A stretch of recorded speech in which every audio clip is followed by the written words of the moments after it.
자, 세상에서 가장 신비스러운 것이 무엇일까 생각해 봤습니다. 그것은 생명이라고 생각합니다. 성경은 바로 생명을 말하는 책입니다. 생명책이에요. 그래서 창세기부터 요한계시록까지 흐르는 이래 하나의 강이 있다면 그 하나의 흐르는 강의 줄기, 곧 생명의 강인 것이죠. 창세기에 보면은 생명나무라는 게 나와요. 선악을 알게 하는 나무가 아니에요. 생명나무. 이제 생명나무가 나오는데 인간의 죄로 말미암아 이 감추어진 생명나무가 놀랍게도 요한계시록에서 다시 나타납니다. 생명이 있는 곳에는 뭐가 있을까요? 부활이 있습니다. 부활이 있습니다. 언젠가 다큐멘터리에서 봤는데 몇 년 동안 비가 안 와서 메마른 그 강바닥에 비가 이렇게 툭툭 떨어지니까 그 안에서 생명이 다시 살아나는 것을 보게 됐습니다. 그러니까 어떻게 몇 년 동안 그 땅 속에서 살았는지는 아무도 알 수 없는 미스테리이지만 그 물고기 같은 것들이 다시 살아나서 그 강을 뒤덮는 것을 보면서 야, 생명은 부활이구나 라는 생각을 해봤습니다. 자, 생명은 길이요 진리입니다. 생명은 곧 예수님을 의미하기 때문에 그렇습니다. 하나님의 생명의 절정은 예수님이기 때문에 그렇습니다. 하나님께서 세상을 창조하실 때에 생명이신 예수 그리스도로 창조하셨습니다. 만물이 그로 말미암아 지어졌고 이 세상 어떤 것도 그 없이는 된 것이 없습니다. 그러므로 생명은 예수요, 예수는 곧 창조입니다. 이 우주는 하나님의 생명으로 가득 차 있습니다. 그 겨울에 다 죽었는 줄 알았던 나무들도 봄이 되면 막 새싹이 파릇파릇 올라오고 나무의 이파리가 다시 푸르지는 것을 보면은 야, 정말 대단히 놀랍다. 이 우주는 하나님의 생명으로 가득 차 있구나라는 것을 알게 됩니다. 우리는 또한 하나님의 생명을 호흡하고 하나님의 생명을 보고 하나님의 생명 안에서 살아가는 것입니다. 예수 안에 하나님의 참 생명이 있습니다. 우리가 예수 그리스도를 믿는다는 것은 하나님의 생명이 우리에게 접붙여졌다는 사실을 믿는 것입니다. 아니, 우리가 하나님의 생명에 접붙여진 것이겠죠. 세상 사람들은 예수님을 윤리적으로, 도덕적으로 그렇게 의인으로만을 봅니다. 그렇게 봅니다.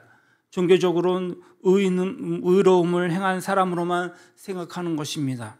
그 때문에 어쩌면 그런 이유로 예수를 믿기도 합니다. 그러나 여기서 끝나면 안 됩니다. 때가 되었을 때에 예수님이 그 생명이심을 깨달아야 합니다. 이 사실을 깨달으면 죄인이던 우리가 본질적으로 변화하면서 죽음에서 생명으로 나아가는 체험을 하게 되는 것입니다. 생명은 죽은 자를 살립니다. 생명은 닫혔던 태를 열게 합니다. 생명은 본질을 변화시키는 것입니다. 그러므로 예수 그리스도를 진정으로 만날 때에 예수님의 생명을 받게 되고 허물과 죄로 죽은 내가 깨어지는 것입니다. 옛사람이 죽어져 버리는 것이 새로운 사람, 새로운 피조물로 거듭나는 것입니다. 금요일에도 이 목사님의 간증을 말씀드렸는데 온누리교회 하영조 목사님의 간증책을 읽었습니다. 예전에 창신동 판자촌에서 살던 폐결핵 여 환자분이 있었습니다. 그분을 목사님이 전도하셨습니다. 병이 길어서 더 이상 살 희망이 없어졌습니다. 그러니 어떻습니까? 자살까지 생각했습니다. 그런데 그가 예수를 듣게 된 것입니다. 예수를 알게 된 것입니다. 예수님의 말씀을 듣고 예수님을 영접하였습니다. 그러자 삶이 바뀌었습니다. 온통 절망적이던 얼굴이 밝게 변했습니다. 새로운 소망을 품게 된 것입니다. 이제는 이 땅이 아니라 저 천국을 향한 그 소망과 또 예수 그리스도의 보혈로 죄가 깨끗이 씻겨졌다는 감격으로 또 기쁨의 눈물을 흘리면서 매일매일 주님 앞에 기도하는 삶을 살게 되었습니다. 삶이 변화한 것입니다. 생명이 그에게 들어간 것입니다. 기적을 경험하고 생명의 삶으로 옮겨가게 된 것입니다. 한 번은 장충공원에서 자살 직전에 있던 어느 남자분을 전도했답니다. 가족을 떠나 조그만 여관방에서 기거하면서 죽음을 기다리던 분이셨습니다. 그런데 그에게 예수가 전해졌습니다. 예수가 전해지자 처음에는 강하게 거부감을 보였습니다. 한때는 교회를 다녔던 경험도 있었지만 특히 목사님에 대한 증오가 컸습니다. 그래서 교회 예수 전도하면 무조건 싫었습니다. 자기 자신을, 자기의 처지를 비관하면서 하나님을 원망했던 것입니다. 그럼 그가 하나님의 생명과 맞닿자 온몸으로 울며 소리를 질렀습니다. 그러더니 기도하며 응어리진 마음이 하나씩 풀리기 시작했습니다. 그리고는 예수 그리스도를 바라보기 시작했습니다. 성경책을 건네주자 그는 눈물을 흘리며 말합니다. 이제 저는 죽지 않을 겁니다. 그러나 집으로도 당장 돌아갈 수 없는데 이 성경책을 들고 제 갈 길을 가겠습니다. 새로운 삶이 시작된 것입니다. 그는 분명 새로운 삶으로 승리했을 줄로 믿습니다. 이처럼 예수님의 생명이 접촉되는 곳에서는 기적이 일어납니다. 생명은 기적이기 때문입니다. 병이 낫습니다. 귀신이 떠나가고 모든 절망이 소망으로 바뀌는 까닭은 바로 예수 안에 있는 생명 때문입니다. 구약에서 피가 있는 곳엔 생명이 있다고 했습니다. 그래서 피를 흘리지 못하게 했고 또 피를 먹지도 못하게 했습니다. 사실 그렇습니다. 피가 도는 곳은 생명이 있는 것입니다. 피가 흐르지 않는다면 그 신체 부위는 곧 썩고 말 것입니다. 피가 공급되지 않으면 생명이 공급되지 않는 것과 마찬가지입니다. 생명이 없는 상태를 죽음이라고 말합니다. 생명이 없으면 모든 것이 썩기 시작합니다. 생명이 없으면 부패합니다. 코를 찌르듯 아주 고약한 냄새를 풍기면서 생명이 없으면 하나씩 몸의 장기들이 파괴되어집니다. 그러나 반대로 생명이 들어가면요, 죽었던 것이 다시 살아나는 줄로 믿습니다. 꽃이 핍니다. 사랑이 생깁니다. 빛이 들어옵니다. 그것이 바로 생명입니다. 오늘 우리 본문의 말씀 요한복음 5장 13절 말씀을 다시 한번 보겠습니다. 내가 하나님의 아들의 이름을 믿는 너희에게 이것을 쓰는 것은 너희로 하여금 너희에게 영생이 있음을 알게 하려 함이라. 이 말씀에서 우리는 성경을 주신 목적을 알게 됩니다. 또한 요한복음 3장 16절에 하나님이 세상을 이처럼 사랑하사 독생자를 주셨으니 이는 그를 믿는 자마다 멸망하지 않고 영생을 얻게 하려 하심이라 했습니다. 예수 그리스도로 말미암아 우리가 멸망하지 않고 영생을 얻게 하려는 것이 성경의 중심 사상입니다. 예수님을 믿으면 영생을 얻습니다. 그런데 예수님 믿는 이들 가운데에선 영생을 확인하며 사는 이들이 있는가 하면 영생을 확인하지 못하고 사는 이들이 있습니다. 후자는 그냥 교회에 다니는 경우입니다. 혹시 안 가면 벌 받을까 봐, 안 가면 좀 좋지 않은 일이 생길까 봐 그래서 불안해서 교회를 갑니다. 아니면 습관처럼 그냥 어렸을 때부터 다녔으니까 습관처럼 교회를 다니는 사람들도 있습니다. 교회에서 좋은 사람을 만나려고 교회를 가기도 합니다. 그런데 이들은 모두 영생을 깨닫지 못한 사람들입니다.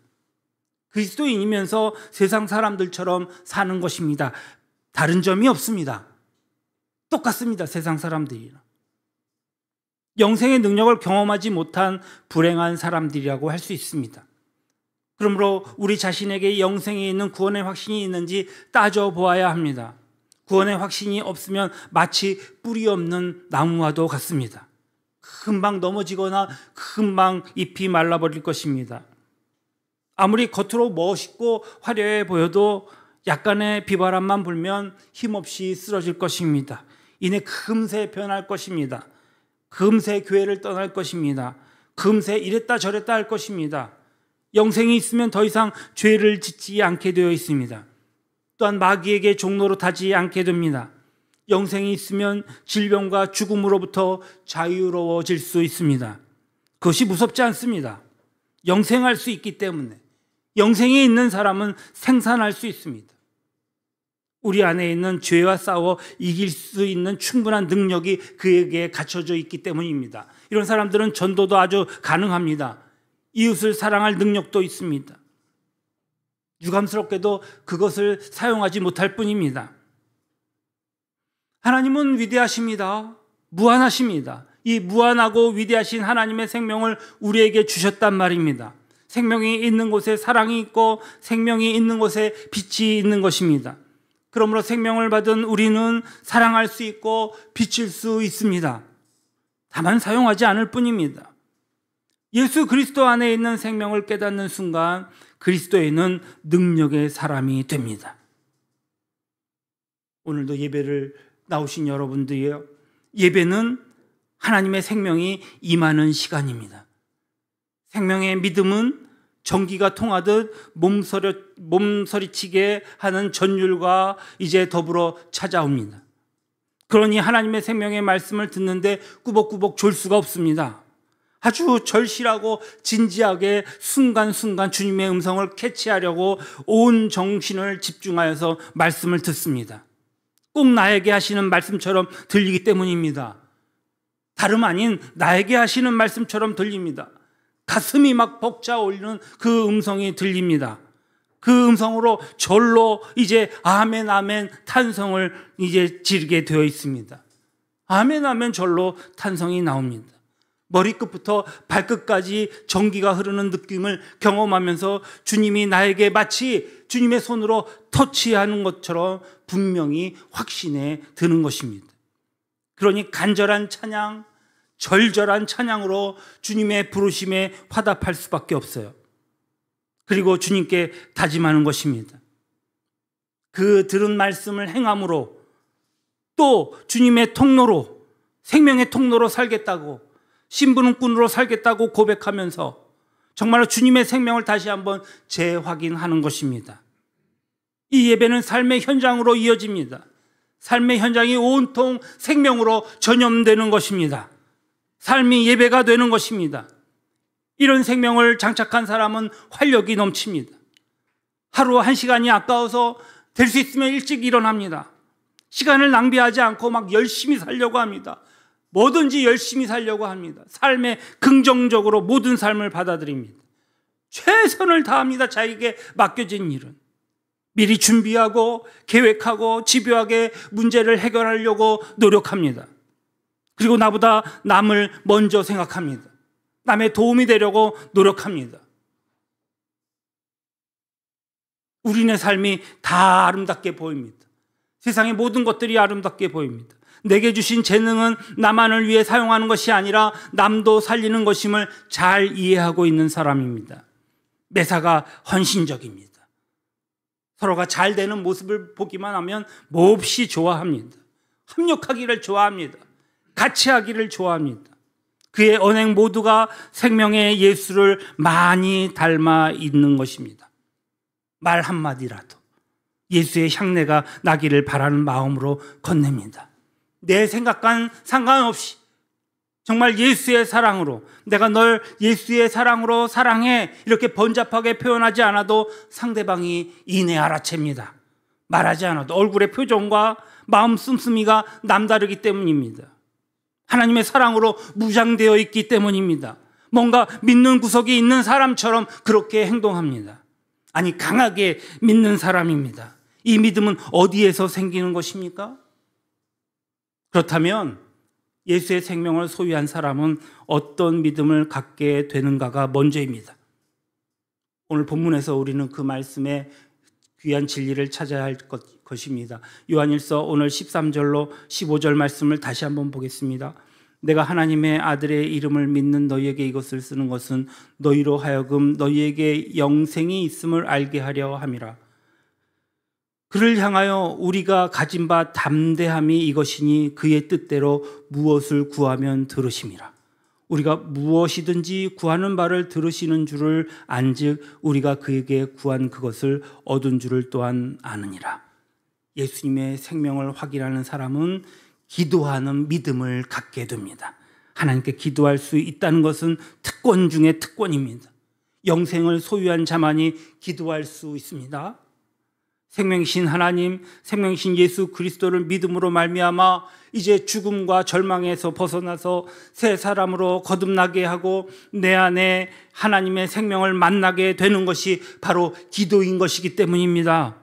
어떤 사람은 주문 외우듯이 기도합니다.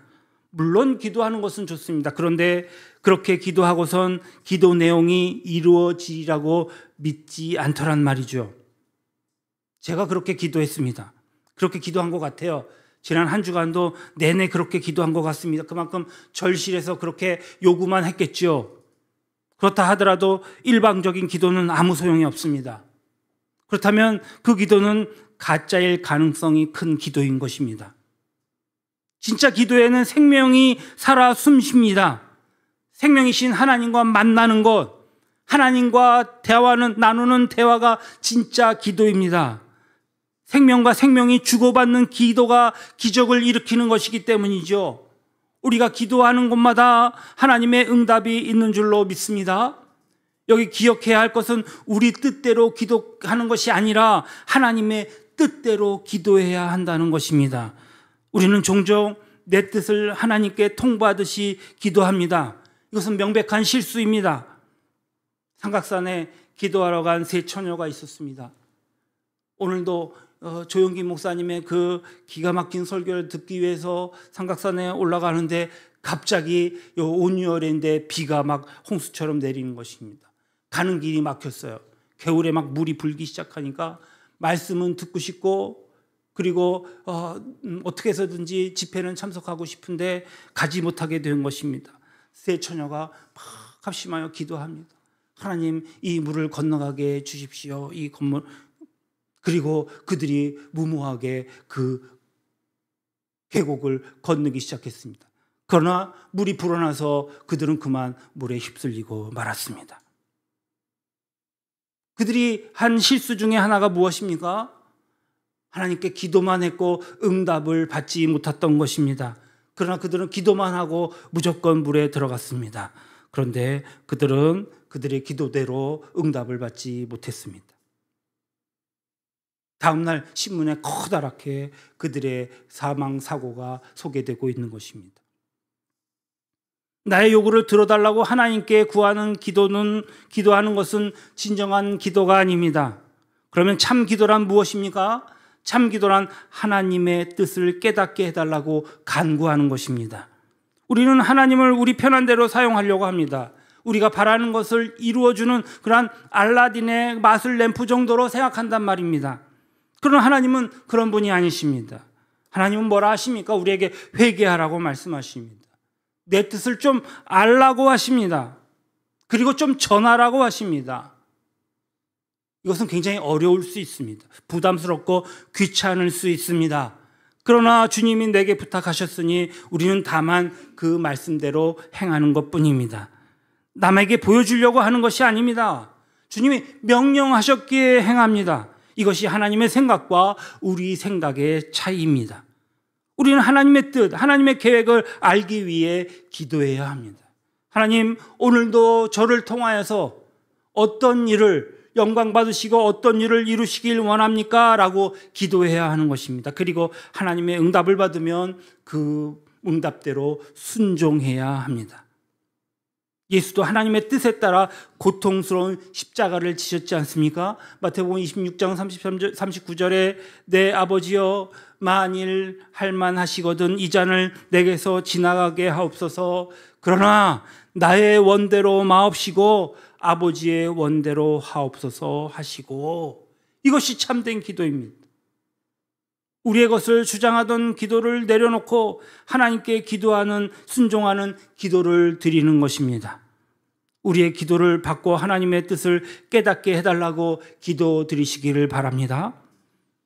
하나님 아버지의 그 마음에 맞게 간구하며 드리는 기도가 참된 기도라는 말씀입니다.